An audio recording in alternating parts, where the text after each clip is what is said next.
Evində qaldığı qadın onu yoldan çıxartmaq istədi və qapıları bağlayıb, yanıma gəl dedi. O isə, Allah uzaq eləsin. Axı sənin ərin mənim ağamdır, mənə yaxşı baxmışdır.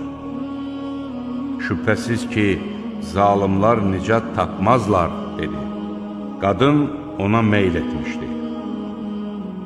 Əgər Yusuf Rəbbinin dəlilini görməsəydi, o da ona meyl edərdi. Beləcə, biz pisliyi və çirkin əməli ondan uzaqlaşdırdıq.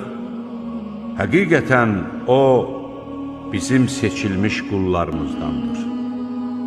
Onlar bir-birini qabaqlamaq məqsədi ilə qapıya tərəf yürüdülər və qadın onun köynəyini arxadan cırdı.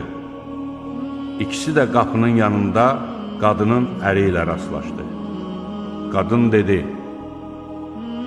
sənin ailənə pislik etmək istəyənin cəzası zindana salınmaqdan və ya ağrılı-acılı bir əzaba düçar edilməkdən başqa nə ola bilər?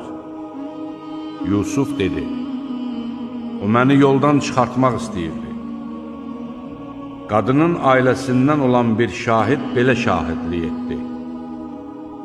Əgər onun köynəyi öndən cırılıbsa, qadın doğru deyir. O isə yalançılardandır.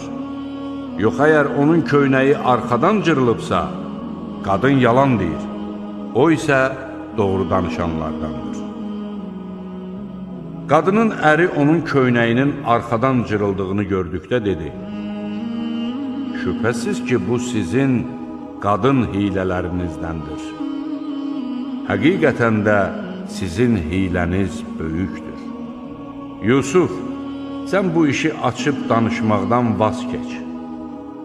Sən də, ey arvad, günahına görə bağışlanma dilə. Çünki sən günah işlətmisən.